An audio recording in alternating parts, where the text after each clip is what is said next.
SE, welcome back into the back room. Thanks for having me back. So much going on. We were just talking before we started how it is dizzying the amount of news, and most of it insane, that comes at us like every half hour of every day. It's nuts. How do you deal with it? No one has the brain capacity to take in all of it at the same time. So, like, naturally, you tune stuff out, but the stuff you have to tune out is really, really important and bad. Like, there's not like this bucket of news like this isn't important. I don't really have to deal with it. It's all important and crazy. But you can't focus on all of it all at once. So you have to pick and choose, which means necessarily that like really important stories are getting dropped and not focused on. Like this one by the Coast Guard. I don't know if you heard this. The Coast Guard is now designating the swastika is no longer a hate symbol. Well, didn't they come out like at the end of the afternoon and deny that was happening? Did they? See? I don't even know part B of that story. Part A is bad enough, but you don't see it on the cable news channels mostly. Because, Epstein and everything else that's going on. Trump, well, you're right. That was not the lives of Democratic lawmakers. Like, it's what's a little death threat among friends? It's crazy. You can't possibly keep up. I missed the second beat of that story. Howard Dean, his political career was over because he shrieked. Yeah, he on yelled. Victory Night. On Victory Night, right? On Victory Night. Donald Trump could literally say that members of Congress should be hung. Yeah. Because they're traitors. Yeah. And like, that's just like, all right, what are we having for lunch? It gets like one beat. Yeah. It's so normalized. Everything that he does, that things that would normally get attention in years past or ruin a career. Right. Today it's nothing. But nothing you're right. It overshadows anymore. No, but like you said, it overshadows other things that, I mean, look, I am willing to bet every last dollar I have that the Coast Guard actually was going to do that. Yeah. And then it blew up online. That's where I saw it. I didn't really see it on cable news. It blew up online, and then there was what appears to be a fairly quick reversal. Walk back. Okay. Yeah. Okay. But that's where we are in this country, that the Coast Guard would no longer, designate swastikas, the Confederate flag. That comes flag. from somewhere. And of course you have to wonder, Pete over at Defense kicking out good journalists from the Pentagon. What else don't we know? And, did that come from the top? Did that come from Pete? That's stuff we should know. And we're just not going to know stuff. And, not releasing the jobs numbers from the Bureau of Labor and Statistics. Like, that's intentional. And that's just stuff we're not going to know so that Trump can lie about the jobs numbers. I mean, these are 5-alarm fires, but they don't even get to the level because Trump is threatening to kill lawmakers. So it's like, I mean,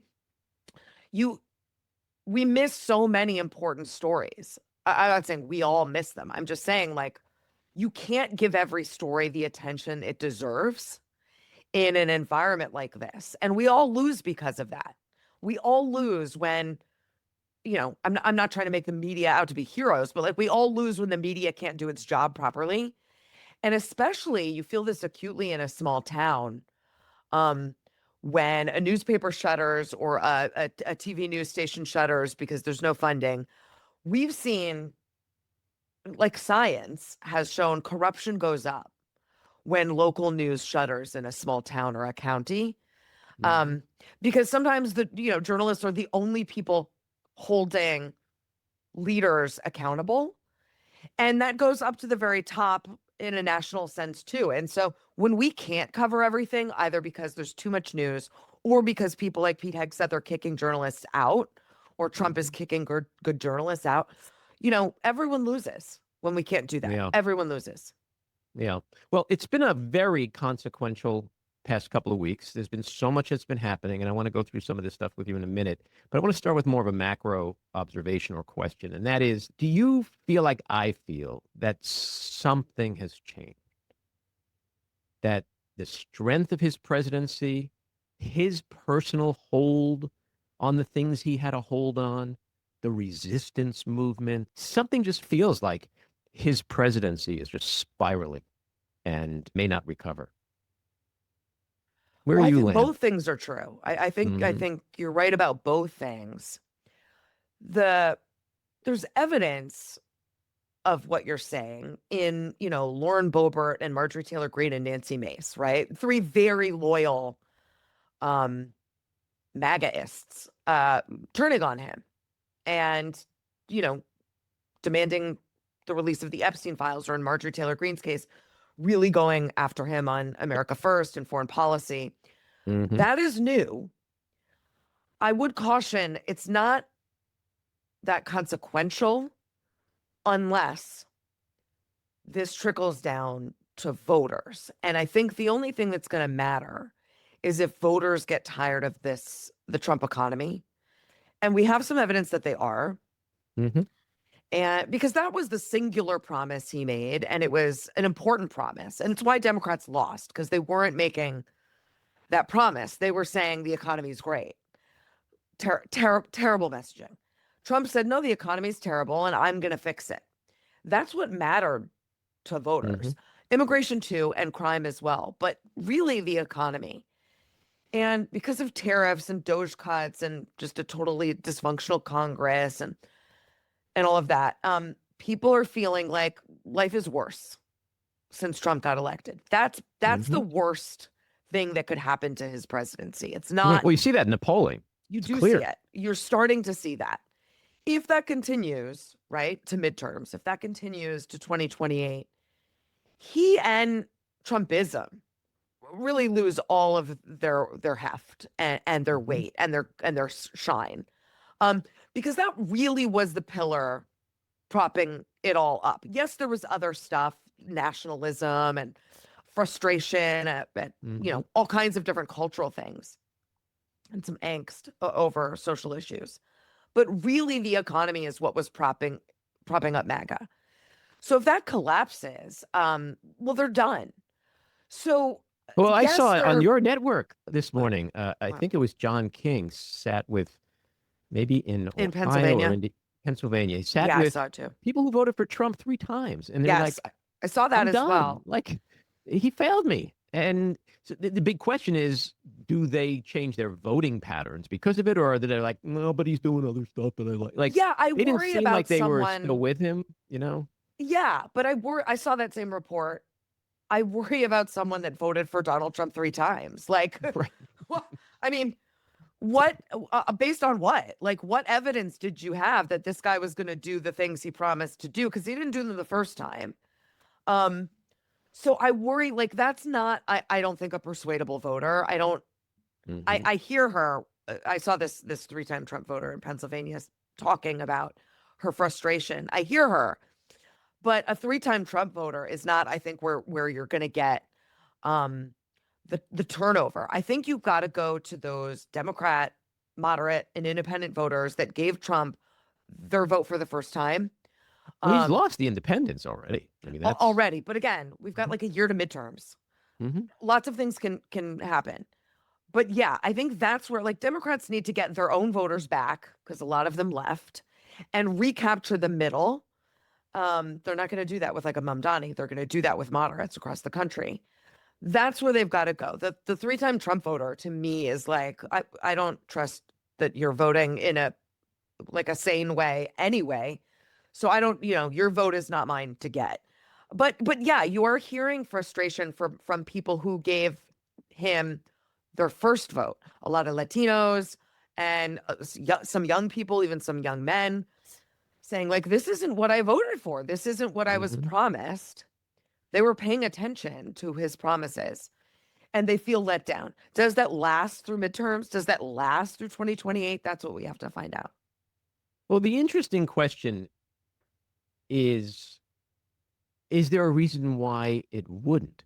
Because Trump is who he is. Like, in order to sort of really have doubts that the momentum that we're seeing, we on November 4th, we saw Hispanics defect, we saw young men defect in huge numbers.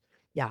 But in order for that to change or reverse itself, you have to believe that there's going to be a moment where Trump is like, all right, I'm going to start being a good guy. I'm going to start helping people. I'm going to start not being a maniac. He's never going to change. So the way No, I look at it is that it's only going to get worse for him because of who he is and what he is incapable of doing.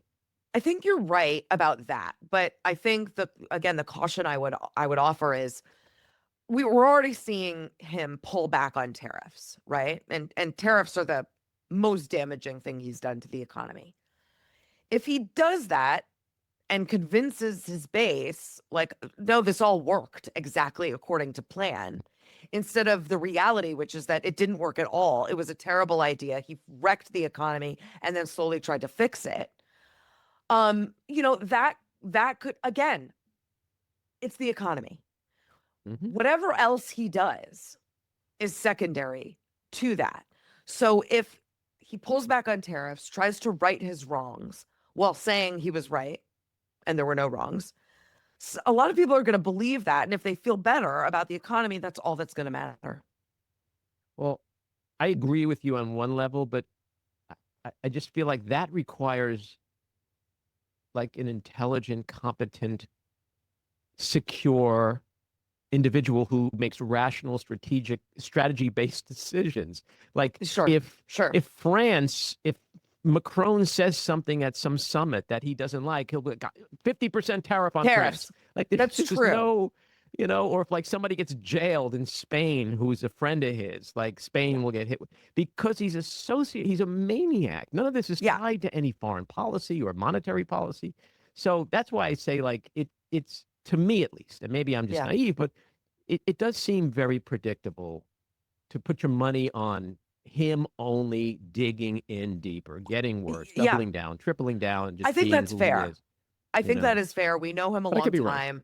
And I think we can see him sort of spiraling. He does not seem in control right now. And he seems like he's making a lot of decisions as a reaction to bad news and bad polling and losses, right? Losses in the courts and losses in Congress.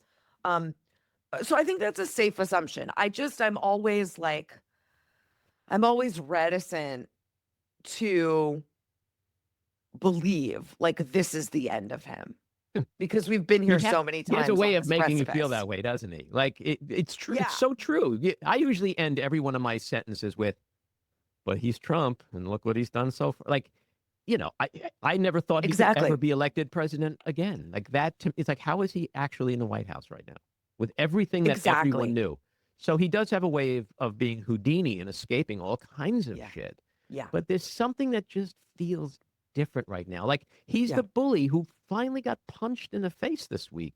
He did. And he didn't really do anything about it. And everyone from his loyal MAGA people, like you said, Marjorie Taylor Greene and others, to John Thune and congressional Republicans are like, so you can go against this guy. And because I think he's just old and tired. And what is he going to do?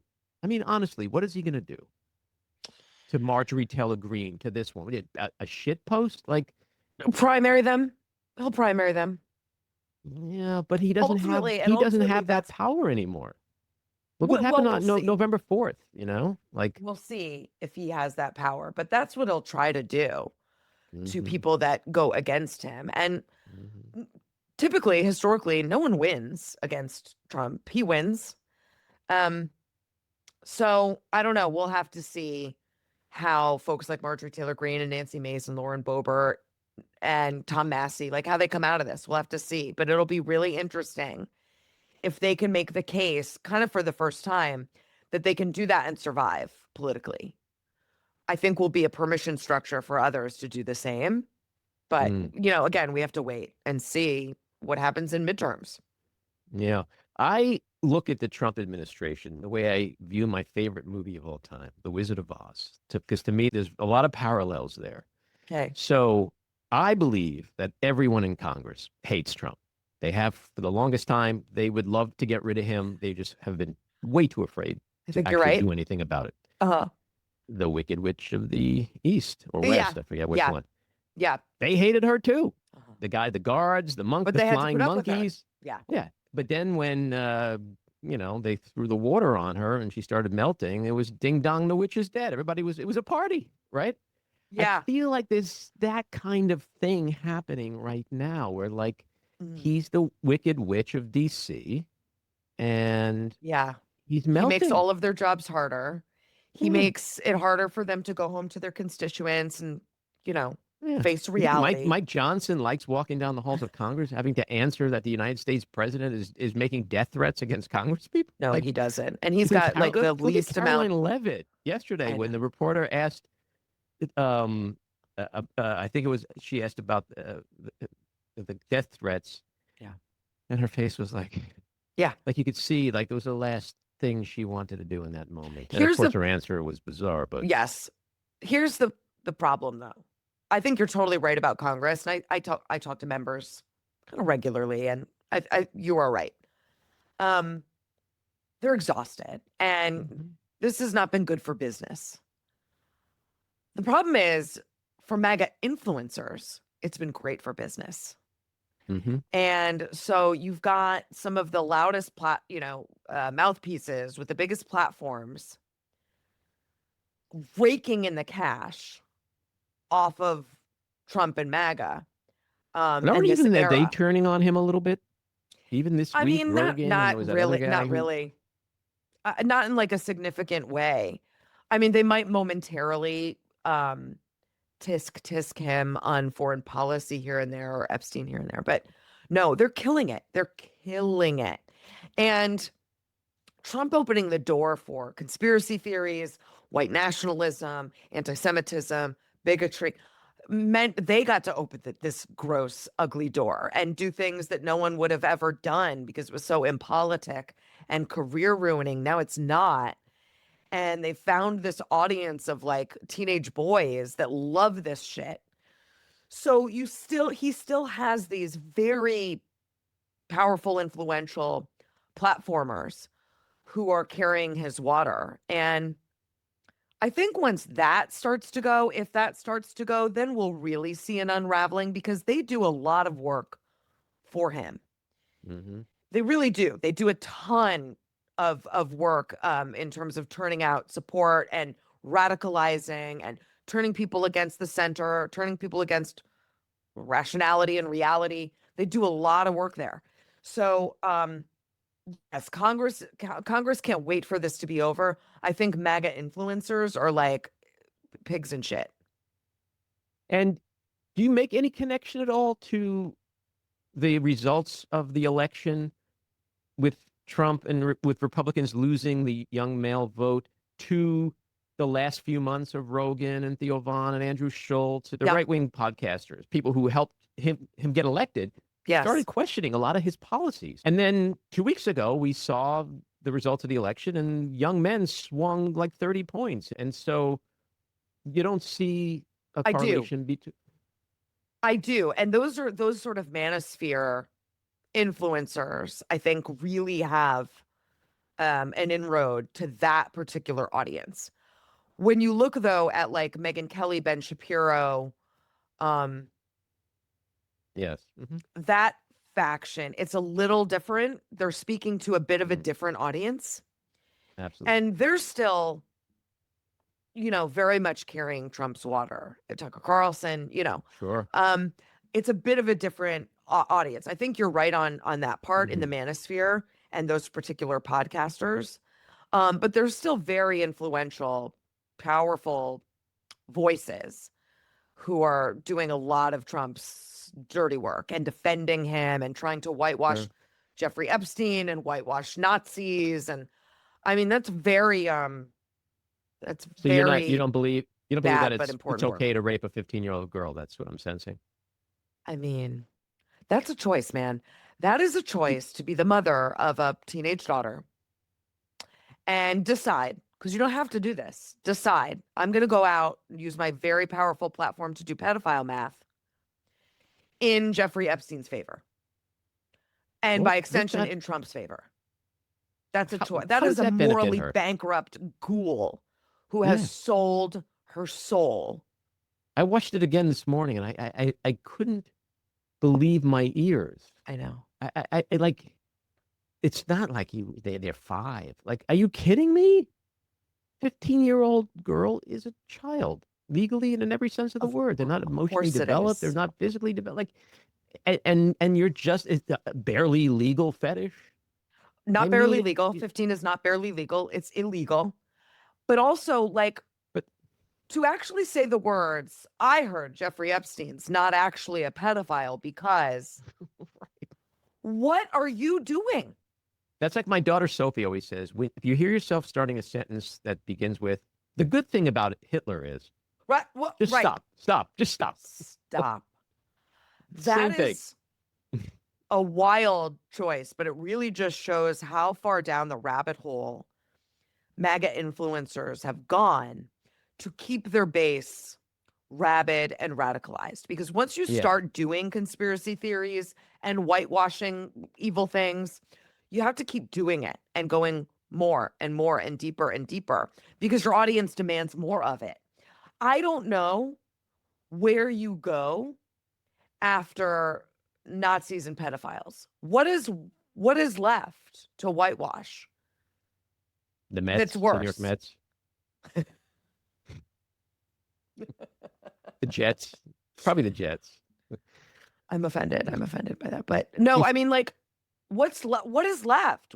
How much lower could you go than deciding Tucker Carlson to launder a neo-Nazi's reputation and Megyn Kelly to launder a pedophile's reputation? There's nothing under it. You're right. And there are 2 camps, which is why a lot of people are talking about this split that is apparently taking place in the MAGA sphere amongst the really, really crazies and committed and those who still have some kind of brain and soul power left. And, I say this a lot, our elections have constantly been won and lost on the margins. So Yeah. we don't need MAGA, everyone in MAGA to go, you know what? I'm done. Right. Right. If they've lost the independents and they're losing some people in MAGA, Yeah. right? Not the lunatics, but just Yep. like, the people who wanted groceries to be cheaper or whatever, Right. That's a bad situation for them to be in. So that's why I feel like Yes. something really tangible and meaningful happening right now. I don't disagree. And I hate always like throwing cold water on this, but I do want to talk about this rift, air quotes, inside MAGA. Ben Shapiro calling out Tucker Carlson for platforming a Nazi. And I have a problem with this because it's really disingenuous. The idea that this all started with Nick Fuentes is absurd. This all started in 2015 with Donald Trump. Donald Trump opened the door to the Proud Boys and the Oath Keepers, the nationalists and the white supremacists and the bigots and the anti-Semites and the homophobes and the Islamophobes and the sexists. He opened that door. If you're mad 10 years later that Nick Fuentes walked through that door, you're wrong at the mad person. You're mad at the wrong person. And no one's blaming Trump for any of this. Ben Shapiro's mad at Tucker 10 years after for platforming Nick Fuentes. Nick Fuentes, who left Boston University to go march in Charlottesville the year Trump was elected because he was so inspired by Trump. Why aren't we connecting the dots here?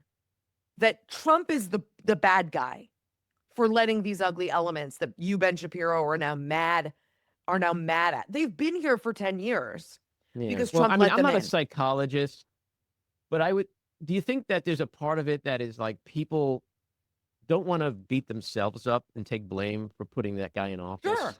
So it's easier to blame Nick Fuentes. Well, yes, but it's so disingenuous and it's Sure, of course ignoring it is. It's ignoring the obvious elephant in the room. Well, there'd be no Nick Fuentes if there was no Donald Trump. 100%.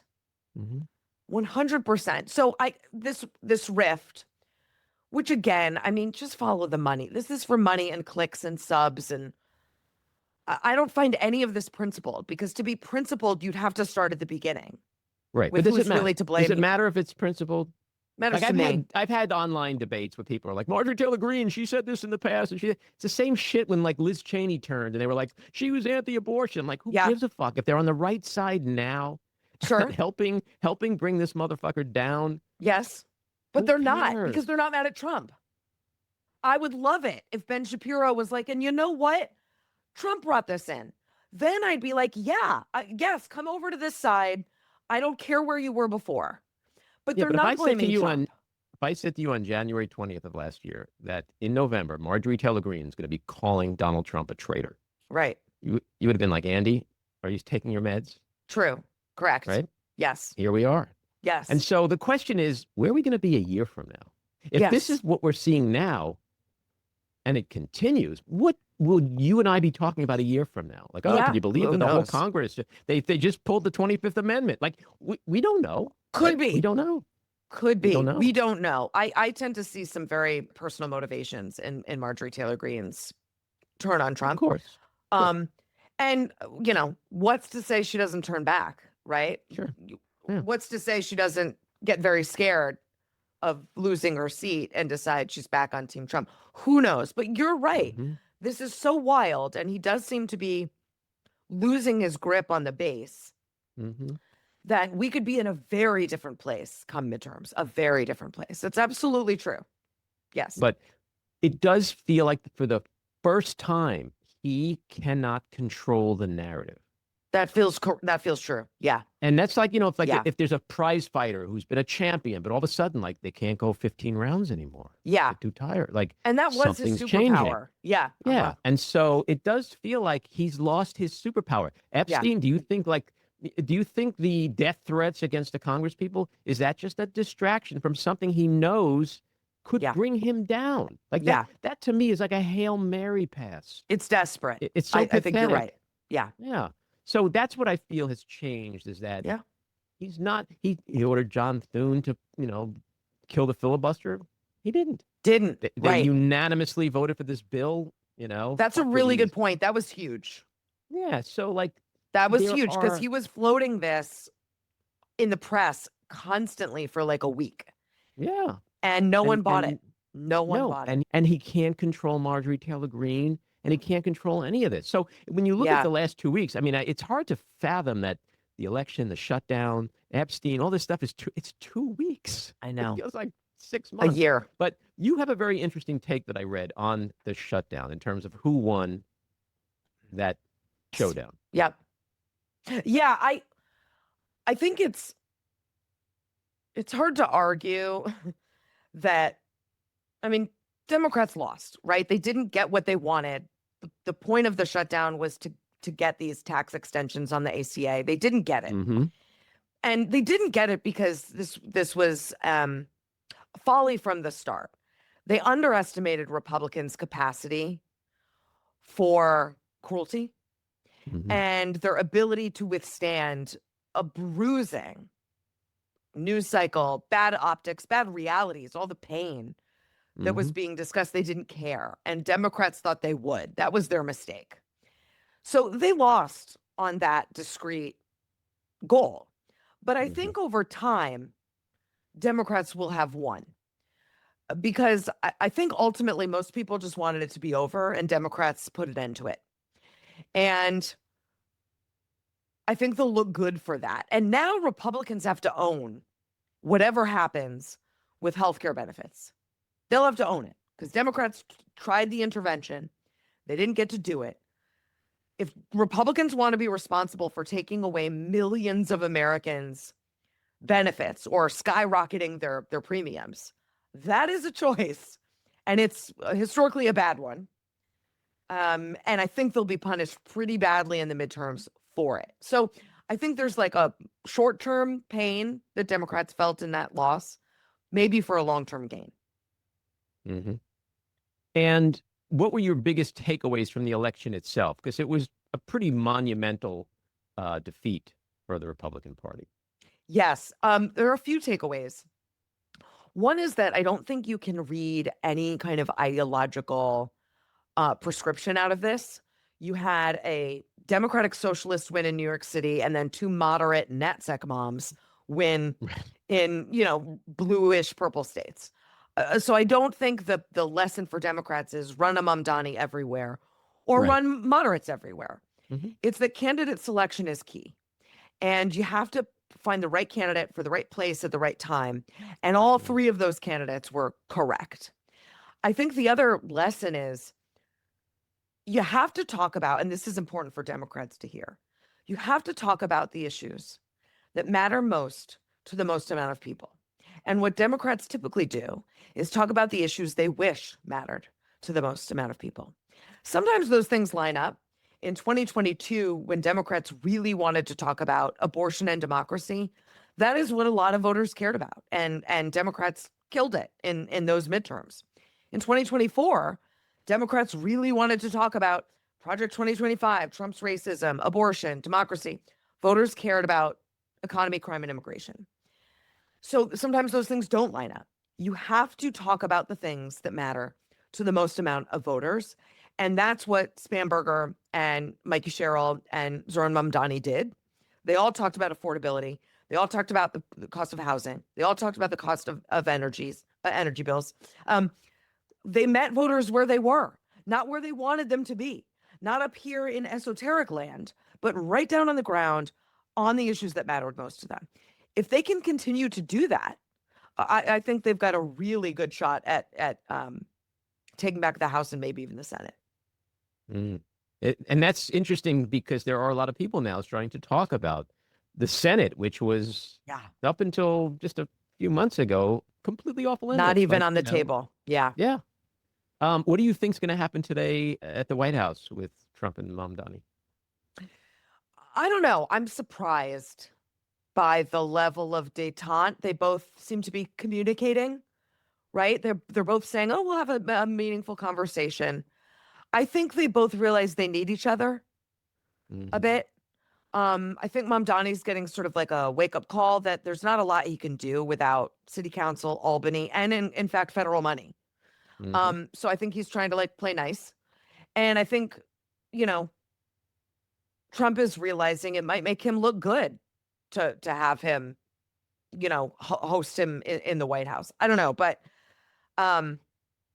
I wonder if we'll get like a Zelensky type meeting where it kind of goes off the rails, right? Yeah, or if these two guys are going to emerge like we had a really productive conversation. We'll work together in the future. I don't know.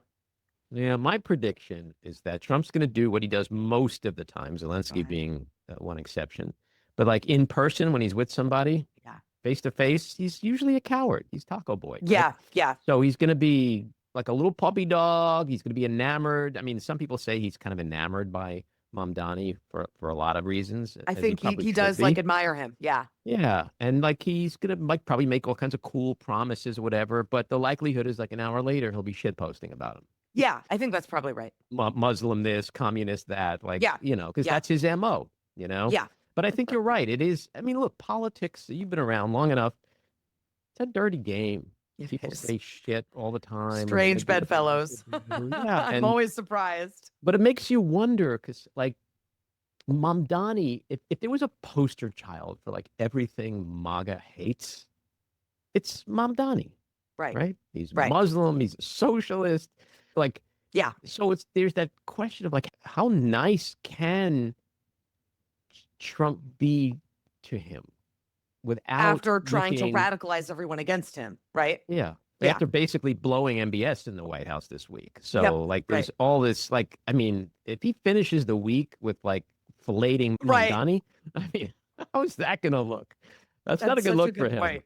among MAGA, That's such a good point. Yeah. But it's all theater. It's just theater. So Yeah. it's going to be so Totally. performative. But it will be crazy if it ends up being like another Zelensky moment. Yeah, we'll see. It'll be a really interesting first test of his sort of like diplomatic abilities.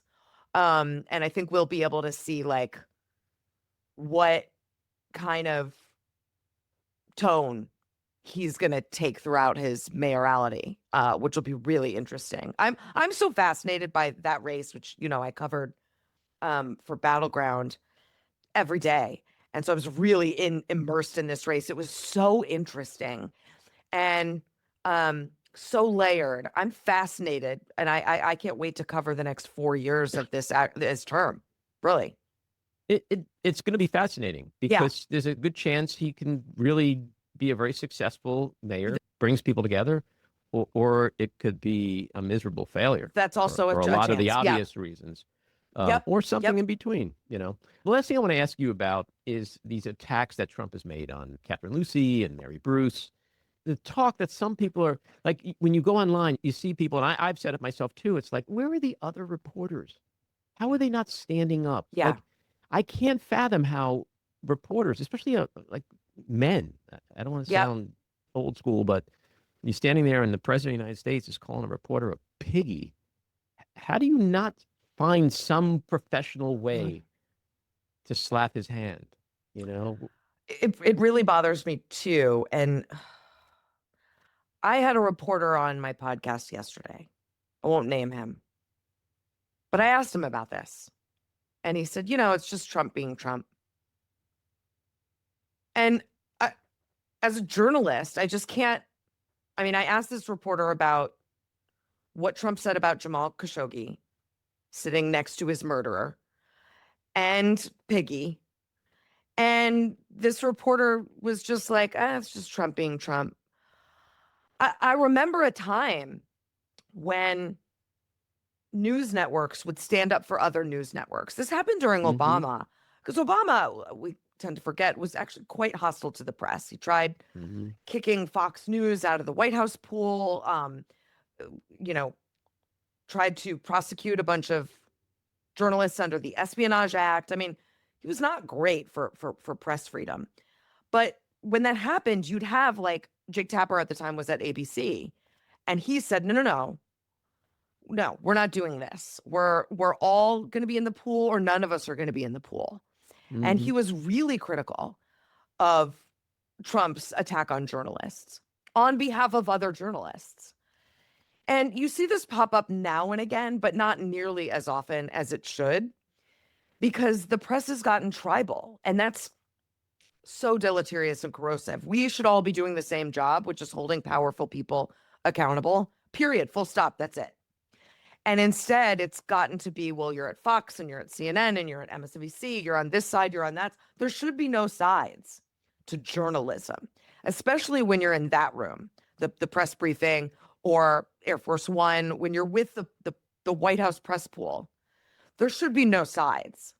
And yeah, there was a startling lack of courage to stand up to him and say, hey, that's not okay. And you're not. Trump is famous for kind of holding reporters hostage on Air Force One, and he just wants to talk all the time. They could easily say, we're not talking to you. We're not talking to you if you're going to talk to one of us like that. Exactly. But they don't. The other thing they could do, which I don't know why they don't, the next Yeah. reporter goes, with all due respect, sir, can you please answer the question of blah, blah, blah. And then the used to next, happen. and the next, and the next, and the next. And don't stop asking that. What is he going to do? Kick everyone out? He's That's going right. to attack That used everyone? to happen. Yeah. Yep. Anyway. It doesn't happen anymore. We're not going to fix it all here, but it's therapeutic to talk about it. I agree. As always, thanks for coming in. Absolutely anytime. Take care.